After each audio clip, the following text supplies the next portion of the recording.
White wash तो खैर रह गया। अब बांग्लादेश जो व्हाइट वॉश सोच रहा था कि 5-0 से व्हाइट वॉश होगा, वो अब नहीं हो सकता, क्योंकि आज का मैच फाइनली ऑस्ट्रेलिया ने जीता है। वो भी लटकते हुए लटकते जैसे तैसे वो इस स्कोर तक पहुंचे हैं। Stand out bowling Mustafizur Rahman की जबरदस्त बॉलिंग उन्होंने आज भी कराई है। उनका स्पेल और उनके जो नंबर्स है वो देखने लायक थे और जबरदस्त स्पेल कर रहा है। 104 रन डिफेंड कर रहा था बांग्लादेश, उसमें भी कहीं ना कहीं कामयाबी नजर आई है। लेकिन जी हाँ, कामयाबी नजर आई, लेकिन एक चीज अब जाके हम ये कह सकते हैं कि एक बहुत बड़ा सवाल बांग्लादेश क्रिकेट को लेकर अब कम से कम खड़ा होना चाहिए। क्या होगा वो आगे बताएंगे, लेकिन बांग्लादेश की 104 रन पे आज टीम पूरी रहेगी। बिल्कुल, और कहीं ना कहीं बांग्लादेश अपने ही जाल में आज फंसा है, और कहना होगा फंस तो पिछले 3 मैचों से ही रहा है, ऐसी बात नहीं है। समझने की जरूरत है। अगर आप सोचेंगे हम जीत रहे हैं वो अलग बात है, लेकिन अगर टीम स्कोर नहीं मार रही है तो वो अलग बात है। आप देखिए 140 भी पार नहीं हुआ है, हम उसमें बाद में आएंगे, लेकिन आज भी 104 रन बने हैं। आज तो हद ही हो गई, आज तो 110 भी पार नहीं हुए। मोहम्मद नईम ने कोशिश करी, मेहदी हसन ने नीचे आके कोशिश करी, उसके अलावा कुछ दिखा नहीं। मिचेल स्टैप्सन को ना लेना ऑस्ट्रेलिया के लिए बहुत महंगा साबित हुआ है, क्योंकि मिचेल स्टैप्सन ने ऑस्ट्रेलिया में लास्ट ईयर 2020 में बहुत दिक्कत पैदा की थी इंडिया के खिलाफ जब मैच हुआ था। लेकिन उनको ना खिलाना, मैथ्यू वेड की नौसिखी कप्तानी की, या उन्होंने दिखा दिया कि मैं नौसिखिया कप्तानी में। ये मुझे भी थोड़ा सा मानना होगा कि मुझे लग रहा था शायद स्टैप्सन इतने अच्छे नहीं होंगे शायद, लेकिन गलत साबित किया है उन्होंने। तो ये रहा, जॉस हेजलवुड परफेक्ट फिट बैठेंगे T20 वर्ल्ड कप में, क्या कहते हैं? बिल्कुल फिट बैठेंगे। उनकी 2 विकेट आज भी निकाल दी। हाँ, परफॉर्मेंस उनकी लगातार अच्छी जा रही है और वो बिल्कुल T20 वर्ल्ड कप की अपनी दावेदारी ठोक रहे हैं मिचेल मार्श के साथ। 104 रन पे बांग्लादेश की टीम 104 रन तक ही पहुंच पाई। इसके जवाब में ऑस्ट्रेलिया 105। उनकी भी बैटिंग जैसे कि कोलैप्स होती है हमेशा रही, फिर इसका जबरदस्त योगदान रहा, बॉलिंग जबरदस्त हुई, लेकिन इस बार कैसे न कैसे ऑस्ट्रेलिया ने वो स्कोर पार कर लिया, क्योंकि इस बार 20 रन करीब बांग्लादेश की तरफ से कम रह गए थे, जो वो बार 20 रन ज्यादा मार रहे थे। और इस बार ऑस्ट्रेलिया ने ये मैच को जीता और 3-1 से फाइनली इस टूर पे उनकी ये पहली जीत हो चुकी है। बात यहाँ पे अब ये उठती है कि पिच को लेके, जी हाँ, पिच को लेके काफी बातें यहाँ पे उठ रही हैं कि पिच कुछ ज्यादा ही लो क्वालिटी की है, कुछ ज्यादा खराब क्वालिटी की है। अब किस क्वालिटी की है ये तो खैर जिन्होंने बनाई है वही जाने, और जो बांग्लादेश के प्लेयर्स हैं, जो क्रिकेट फैंस हैं वही जाने, और जो ऑस्ट्रेलिया वहाँ खेल रही है वो जाने, क्योंकि हम बहुत दूर बैठे हैं। लेकिन एक बात जो हम बिल्कुल तरीके से कह सकते हैं, अगर दोनों ही टीमें बराबर सेम तरह की स्कोर्स पे लटक रही हैं, 100, 105, 110 हो रही है, तो कहीं ना कहीं आप ये कह सकते हैं कि पिच में कुछ तो प्रॉब्लम जरूर है। बांग्लादेश की अगर हम बात कर ले, चलिए ऑस्ट्रेलिया बाहर से आई, स्पिन खेलना नहीं आता, मान लिया। बांग्लादेश की अगर हम बात करें, बांग्लादेश के सारे प्लेयर वहीं के खेले हुए हैं, वहीं के लोकल लड़के हैं, वहीं के लोकल लोग हैं। कितनी बार मीरपुर में आप उस ग्राउंड पे आके खेल चुके होंगे, आपको अच्छे से पता है उस ग्राउंड के बारे में। एक वैलिड रीजन बताइए कि बांग्लादेश की खुद की टीम एक बार भी 140 क्रॉस क्यों नहीं कर पा रही है? 4 T20 मैच निकल गए। बहुत बड़ा सवाल, आपका क्या कहना है?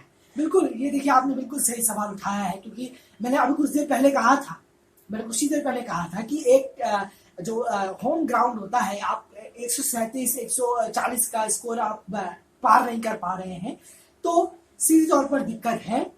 ऐसी पिचेस आपको लंबा नहीं ले जाएंगी कहीं। जी हाँ, जैसे मैंने कहा था कि इस बात को जरूर ध्यान रखिएगा कि इस पिच में जो मैचेस हो रहे हैं, इससे आपको फ्यूचर में 0 फायदा होने वाला है। ये याद रखिएगा, भले दुनिया में कोई भी पिच बनाता हो इस तरह की, जो इस तरह से किसी का भला नहीं होने वाला, चाहे वो कोई भी टीम बनाए, चाहे इंडिया बनाए, इंग्लैंड बनाए, ऑस्ट्रेलिया बनाए, ये बनाए, लेकिन कहीं ना कहीं इस तरह। और प्रॉब्लम क्या है कि बाकी देश धीरे धीरे सी पिचों पे अपनी सुधार जरूर कर रहे हैं, वो ऐसे ग्राउंड बना रहे हैं जहाँ पे अच्छे मैचेस हो सकते हैं। लेकिन आपका क्या है कि बांग्लादेश टीम का यही है कि वो लगातार उन तरह के पिचेस पे खेल रहे हैं। ये कहना हमारा नहीं है। जी हाँ, ये बांग्लादेश के बहुत सारे फैंस ने हमें कमेंट किया था, मैसेज किया था, उन्होंने खुद ये कहा था कि 2011 में भी, जी हाँ, वो आप अच्छे से समझा पाएंगे। बिल्कुल, देखिए एक मैंने कमेंट, बहुत अच्छा कमेंट था, बांग्लादेशी किसी फैन का था। उन्होंने कहा कि हम जीते हैं, कॉन्ग्रेचुलेशन, बहुत बिग कॉन्ग्रेचुलेशन। लेकिन 2011 में जब मैं क्रिकेट देखता था, तब भी हम यही पिचेस पे खेलते थे, slow pitches, turn pitches, spin wicket ले रहा है, दबी हुई और ब्राउन पिचेस लगती है हमारी। और आज 2021 के एरा में बिल्कुल जहाँ इस तरह फास्ट हो गया है सब कुछ, आज भी हम देखते हैं कि ब्राउन पिचेस हैं, स्लोअर है, कटर है, स्पिनर है। ना ही हमारे पास राइट आर्म फास्ट बॉलर है, ना ही हमारे पास स्विंग बॉलर है। और हम जूझते हुए नजर आते हैं। ये मैच जोड़ रहा हूं यहाँ पे, हम जूझते हुए नजर आते हैं। बांग्लादेशी क्रिकेटर्स विदेश में जाती है तो ऐसा लगता है कोई एसोसिएट टीम खेल।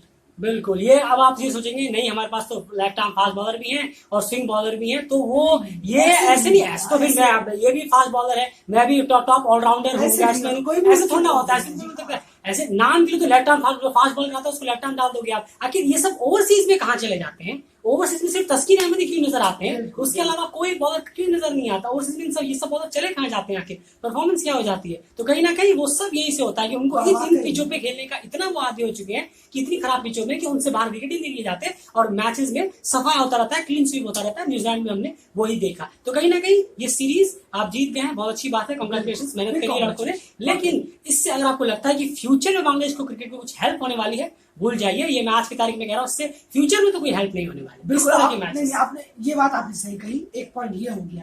दूसरा पॉइंट क्या है, अब मैं आपको सीधा बोल रहा हूँ, ये आपके सुनने के ऊपर है।